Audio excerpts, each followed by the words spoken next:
السلام عليكم، اخباركم ايه؟ يا رب ان شاء الله تكونوا بخير وتكونوا استفدتوا من الفيديوهات اللي فاتت بتاعت الحقن المجهري. والنهارده ان شاء الله هنتكلم مع بعض عن سؤال بيتكرر معايا على الواتساب وفي الاسئله بتاعت الفيديوهات اللي فاتت. هنتكلم عن الاجنه الفريش والاجنه المجمده، لان السؤال ده جالي كتير قوي. في بنات بتسالني بتقولي هل الاجنه المجمده عشان محطوطه في التلاجة زي ما ناس كتيره بتقول يعني، او انها اجنه ضعيفه يعني عن الفريش؟ ولا في ناس تانية بتسألني بتقولي طيب انا دلوقتي الدكتور بيقولي انا مش هنقل فريش، احنا هنجمدهم وهننقلهم الشهر الجاي ان شاء الله.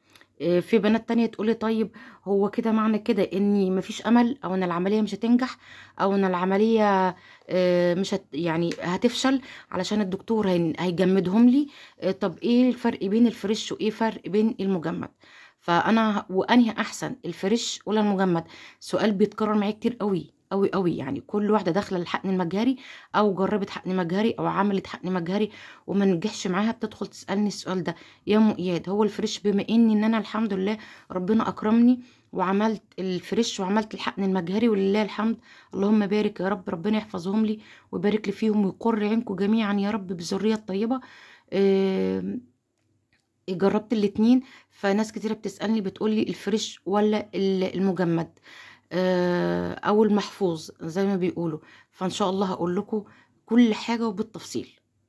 اولا كده بالراحة كده واحدة واحدة نعرف يعني ايه فريش ويعني ايه مجمد، للناس اللي اول مرة بتتفرج عليا وما يعرفوش يعني ايه فريش او مجمد ولسه داخلة عايزة تعرف معلومات عن الحقن المجهري. انا عاملة فيديوهات بالتفصيل وباستفاضة، هسيبها لكم في علامة الاي فوق. انما دلوقتي هقول لكم باختصار، مش هطول عليكم، يعني ايه فريش ويعني ايه مجمد. الحقن المجهري احنا بنعمل ايه؟ بناخد الاول منشطات، بتروحي للدكتور تقول انا عايزه اعمل حقن مجهري، بيديك منشطات وبعد كده بتتابعي التبويض، ولما البيضات توصل لحجم معين الدكتور شايفه انها مناسبه بيسحبها، وده اسمه عمليه سحب البيضات. انا متكلمه عنها فوق وهسيبها لكم في علامه الاي، وهسيبها لكم ان شاء الله تحت في صندوق الوصف. تمام. بعدين بيحقنوا البيضات دي بالحيوان المنوي. حلو. بتعمل خليه او بالجنين او بيبي زي ما بتسموه. تمام. بعدها باربع او 5 ايام، يعني ده اللي جرى معايا. انا عملت سحب بيضات، وبعدها باربع 5 ايام بعد ما لقحوا البيضات بتاعتي بالحيوان المنوي، بعدها باربع 5 ايام اتصلوا علينا: تعالوا هتعملوا ارجاع اجنه فريش. ده فريش. تمام. اللي هو البيبي او الجنين او الخليه اللي بعد ما بيسحبوها منك بيكونوها مع الحيوان المنوي باربع 5 ايام يتصلوا عليك ويقولوا لك تعالي هنعمل هياخدوها من الحضانه وبتتحقني بيه في الرحم. بيكون اسمه عمليه نقل اجنه. عمليه نقل اجنه ده اللي بيبقى الفريش. لو الدكتور نقل الاجنه في الشهر اللي عمل لك فيه تنشيط ومتابعه بعدها ب4 ايام، ده بيتسمى اجنه فريش. اما بقى لو الدكتور طلب منك تجميد الاجنه وقال لك لما الدوره الجايه تيجي ننقل الاجنه في الشهر اللي بعده، ده كده اسمه مجمد. يعني لو انت عملتي سحب بيضات وبعد سحب البيضات الدكتور قال لك تروحي وبعد شهر هتنزل لك الدوره، بعد ما تنزل لك الدوره بتاني يوم او تالت يوم او رابع يوم ايا كان بقى اللي هيحدده لك تيجي لي عشان نعمل نقل اجنه، يبقى الاجنه دي مجمده يا ست الكل. في ناس بقى بتقول لي ايه؟ بتقولي الاجنه المجمده دي اجنه ضعيفه واجنه مش هتنجح والعمليه هتفشل. حابه اقولك الكلام ده كان زمان، على فكره الكلام ده كان زمان من 20 او 30 سنه. حاليا انا عامله الحمد لله حقن مجهري فريش وعامله مجمد. تمام. هقولك بس الفرق ما بينهم، ان احنا يعني زمان ما كانش في امكانيات وما كانش في علم التطور وما كانش في اي حاجه، فكان نسبه ان هم يحتفظوا بالجنين في الحضانات لما بيجي يطلعوها وينقلوها كانت بتبقى نسبتها 40%، ما كانتش بتنجح. انما حاليا لله الحمد، اما حاليا سبحان الله نسبه نجاح المجمد بيبقى ممكن 80%.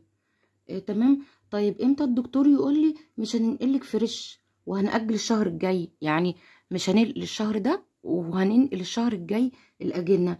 اقولك لما الدكتور في فترة التنشيط لقى ان بطانة الرحم عندك رفيعة، وده اللي اتكلمنا عنه الفيديو اللي فات، ان بطانة الرحم ليها سمك معين ممكن يزيد نص سنتي، لكن لو اقل من كده نسبة الحمل لا قدر الله ممكن ما تنجحش.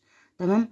فاللي بيحصل انه يعمل حقن المجهري ويجمد الاجنة ويستنى الشهر التاني لما الدورة اللي بعدها تنزلك، علشان بطانة الرحم تتحسن، علشان لما ينقلك الأجنة تبقى نسبة العملية عالية بفضل الله سبحانه وتعالى.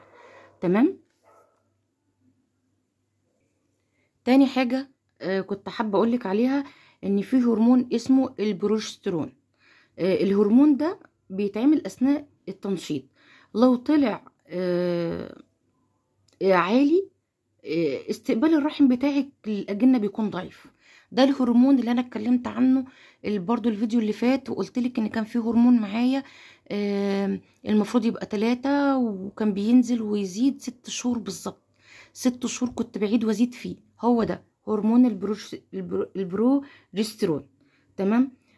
لو بيكون عالي الرحم بتاعك ما بيستقبلش اجنه وبيبقى ضعيف، والعمليه لا قدر الله ممكن تفشل. فانا كنت الدكتور كان مصر ان انا لازم يعني يبقى فيه رقم معين اوصل له. انا حتى لما الرقم ده جبته بعد 6 شهور كل شهر كنت اعمله، ما كانش يطلع زي ما الدكتور عايز، كنت اتعب وكنت ازعل. 6 شهور بالظبط، 6 شهور بالظبط. الشهر السابع لله الحمد التحليل ظبط، انا عملت عيد ميلاد، انا عملت احتفال لله الحمد. يعني المهم يعني عشان الدكتور يخلي نسبة نجاح العملية بتاعتك عالي، بيعمل عملية الحقن المجهري وبيجمد البويضات مع الحيوان المنوي. العملية دي بتتسمى سحب بويضات، انا قلتها. بعد الشهر ده لما بتنزل الدورة التانية بتروحي يعمل لك ارجاع للأجنة المجمدة اللي في الحضانة. يعني السبب الاولاني بيبقى الهرمون اللي انا اتكلمت عليه. السبب التاني او الاهم بيبقى العلاج، اتكلمنا عليه الفيديو اللي فات. قلت لك لازم العلاج تاخديه في مواعيده، ما تاخريش. لو 3 مرات يبقى 3 مرات كل 12 ساعه، يعني كل 12 ساعه. تمام. وعرفنا يعني ايه الفريش، وعرفنا يعني ايه المجمد. الفريش ان هو اول ما بتعملي الحقن المجهري وبيسحبوا منك البويضات.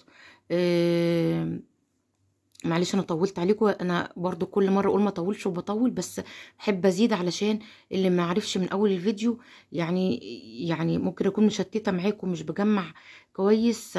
بفتكر والله كل حاجه، بس الحمد لله يعني. زي ما قلنا ان العمليه بتاعتك بتخشي تعملي سحب بيضات، بتعمليها ببنج، بتعمليها ببنج كلي. تمام. وبتقومي مثلا في مغص بسيط. انا قلت ده كل ده باستفاضه وقلته بالتفصيل الممل، وانا هسيب لكم الفيديو ان شاء الله. بتقومي بمغص بسيط وحاجه بسيطه كده من الدم نازله عليكي، والتاني يوم ان شاء الله ما بيبقاش لا في مغص ولا في دم ولا في اي حاجه نازله عليكي. الدكتور بعدها ب4 ايام لو شاف بطانه الرحم كويسه والهرمون بتاع البروجسترون حلو معاكي كويس مظبوط زي ما الرقم هو عاوزه، وان شاء الله يسبب نجاح للعمليه، بيتصل بيكي بعد 4 ايام وبيقول لك تعالي ننقل الاجنه الفريش. اما المجمده انتي لو لقى لا قدر الله في مشكله في الهرمون ده، او لقى في مشكله في بطانه الرحم او في التنشيط، هتكلم عليها الفيديو الجاي ان شاء الله. بيوقف كل حاجه وبيقول لك ان شاء الله الشهر الجاي لما تجيلك الدوره تيجي عشان ننقل الاجنه. وانا بما ان الحمد لله ربنا اكرمني لله الحمد، عملت حقن مجهري مره فريش اللي هو عملت سحب البويضات، وبعد 4 ايام اتصلوا علينا تعالوا نعمل ارجاع اجنه. ربنا اكرمني بابن اياد، ربنا يبارك لي فيه ويحفظه من كل عين يا رب العالمين، ويدي كل مشتاق.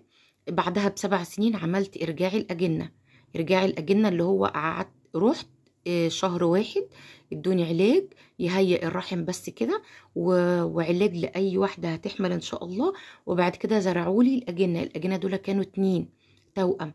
ربنا اكرمني بعد الحمل بشهر وعملت سونار طلعوا 3، ان التوأم التاني انقسم. تمام. بس لله الحمد والمنه، يعني ان التالت ده ضمر، فالحمد لله الاتنين زي ما هما الولد والبنت. ربنا اكرمني بولد وبنت، ربنا يبارك فيهم يا رب ويحميهم من شر العين. تبارك الله رب العالمين، ويرزق كل مشتاق يا رب اللهم امين. فانا عن تجربه للفريش وللمجمد بقول لك ايه، المجمد بنسبه 80% ممتاز ممتاز ممتاز عن الفريش. حاجه كنت هقول لك عليها برضو كده بالعاميه، ان المجمد لما بيبقى فيه جنين ضعيف وبييجوا يفكوا من التجميد، بيبان قبل الزرع، بيبان قبل ما يتحط في الرحم بتاعك ان هو ضعيف، ان هو مش هيكمل. فالدكاترة ما بيحطوهوش في الرحم عندك، ما بيزرعوهولكيش عشان ما تتأمليش وتقعد تستني حمل وما يطلعش حمل. لكن الفريش هم ما بيبقوش عارفين الفريش ده كويس ولا هيثبت ولا مش هيثبت. فانت شايفة الفرق ما بينهم. انا بتكلم يعني ببساطة كده عشان اي اخت او اي حد بيسمعني يبقى عارف الفرق ما بينهم. المجمد ده لما بيتجمد ويطلع من الحضانة علشان يتزرع في الرحم، بيبان للدكاترة المتخصصين تحت الحقن المجهري ان هو حيوان او جنين مش هيكمل، مش هيكمل، نسبة نجاح 40%. فبيستبعدوه، ما بيرضوش يحقنوكي بيه. لو انت مثلا زي حالاتي كنت مجمدة 4 أجنة في قصيبة واحدة، بيدوك 2 او على حسب 3، وبيستبعدوا الضعيف او ممكن 2، والاتنين التانيين خلاص طالما القصيبة اتفتحت الاتنين التانيين دول زي حالاتنا كده لما عملنا الاتنين دول خلاص يعني زي ما يقدروش يتحطوا في قصيبة تاني ويتجمدوا تاني طالما طلعوا من التجميد. فاهماني حبيبتي؟ فربنا يرزق كل مشتاق ويكرم كل حد يا رب طالب للذرية الطيبة الصالحة ان شاء الله. وانا تحت امر اي حد وبتابع مع اي حد. البنات بتخش لي من اول ما تقول لي يا ام ايه ده انا عايزه اعمل حقن مجاري لغايه ما ربنا والله بنات تحمل على ايدي وتولد على ايدي. ومش مهم تنسوني بعد كده، تفتكروني بدعوه لما ربنا يكرمكم. انا معاكي من في اي سؤال انت عايزاه، ومن اول ما تبدأي في تفكيرك للحقن المجهري لغاية ما ربنا يكرمك وتعملي حقن مجهري وتنجح وتولدي، ومعاكي في الحمل برضو وفي اول الولادة ببقى تحت امرك لغاية ما تستكفي من امويات خالص. انا برضو تحت امرك والله. هستنى تعليقاتكم. ما تنسونيش بدعوة بصالح الغيب، وما تنسونيش في الشير ولايك عشان الفيديوهات بتاعتنا ترجع تتنشط تاني، وكل واحد اقدر افيده ولو بمعلومة صغيرة، كلامي ومعلوماتي تقدر توصل له. وربنا يرزق الجميع يا رب العالمين. وتحت امركم في اي وقت، ولاي حد عايز رقم تليفوني انا تحت امركم. وفكروا في الفكرة اللي قلتها لكم في الفيديو اللي فات. استنى تعليقاتكم باذن الرحمن. ما تنسونيش. السلام عليكم ورحمه الله وبركاته. ربنا يكرمكم ويرزقكم دايما يا رب، ويكرم الجميع اللهم امين. في حفظ الرحمن يا حبايبي.